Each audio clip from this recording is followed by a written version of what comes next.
Merz. Danke, Merz. Hult. Grüßen Sie. Danke, Herr Merz. Hallo. Hallo, Herr Merz. Hallo. So, kennen Sie sich?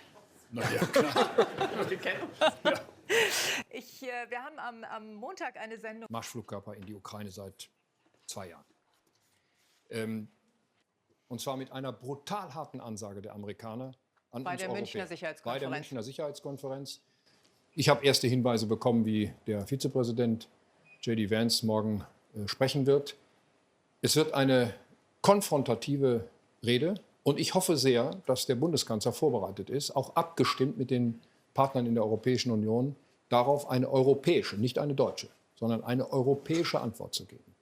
Das wird morgen ein sehr, sehr wichtiger Tag. Und diese Sicherheitskonferenz 2025, die wird uns noch sehr lange in Erinnerung bleiben. Und sie wird Folgen haben. Trump macht jetzt genau das, was er angekündigt hat, was er vor 8 Jahren noch nicht durchsetzen konnte. Jetzt macht das.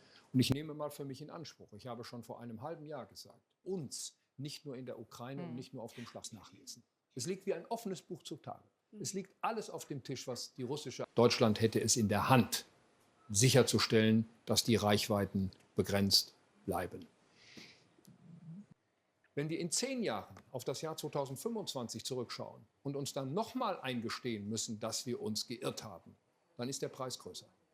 Gut. Ich bin mittlerweile sehr pessimistisch, was die Aussichten für die Ukraine betrifft. Und wir werden uns eines Tages aus der Rückschau, das ist meine feste Überzeugung, alle den Vorwurf machen, dass wir der Ukraine nicht früh genug und nicht klar genug und gut genug geholfen haben. Gut, aber das ist vielleicht zur Konkretisierung.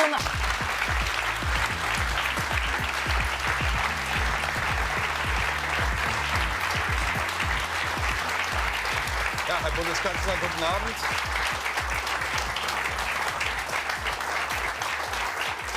Wir innere Sicherheit deshalb mit größter Priorität behandeln. Wir haben wegen dieser Dinge viele Gesetze geändert. Warum den Taurus nicht? Ich habe mich entschieden, dass ich nicht möchte, dass eine Waffe mit so großer Zerstörungskraft, die tief im russischen Hinterland das ausführen kann, geliefert wird, weil ich glaube, dass das zu einer Eskalation des Krieges führen würde, wo man dann nicht mehr ausschließen kann, dass der sich nicht ausweitet zu einem Krieg zwischen Russland und der NATO.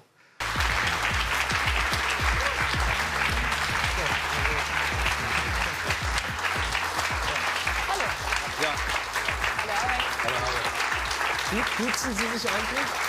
Ja, wir duzen uns. Sie duzen sich? Ja. Also jetzt erst seit Neuestem oder Nein, schon die ganze immer Zeit? und schon ziemlich lange. Schon immer. Wir mögen uns auch. Das Sie soll hier mögen sich gestanden werden. tatsächlich. Ja? Ist auf Gegenseitigkeit oder? Ja, wir waren ja mal politische Nachbarn.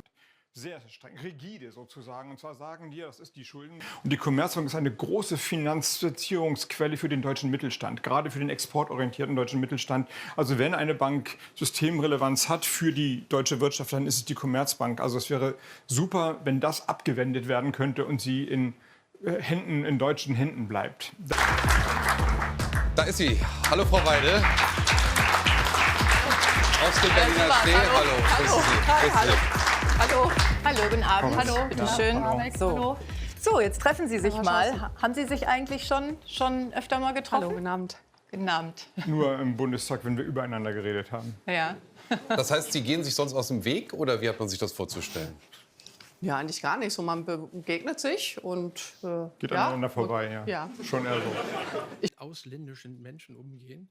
Und meine Mitarbeitenden, die in allen Ebenen unterwegs sind, also unterschiedlichen Qualifikationen, fangen jetzt an, darüber nachzudenken, das Land zu verlassen, weil die das Gefühl haben, sie sind nicht gewollt. Der einen Mehrwert leistet für die Gesellschaft, sich benimmt. Eine Art Willkommenskultur, die wir da hören gerade. Frau Weidel, ich strenge mich mal ganz kurz.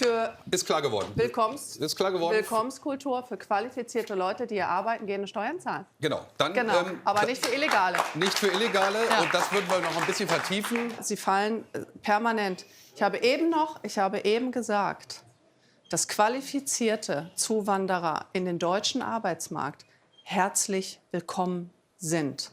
Entsprechend glaube ich, dass das erstmal der richtige Schritt in die richtige Richtung wäre. Die Auftritte von diesen Leuten im Parlament, Frau Weidel kommt elegant daher.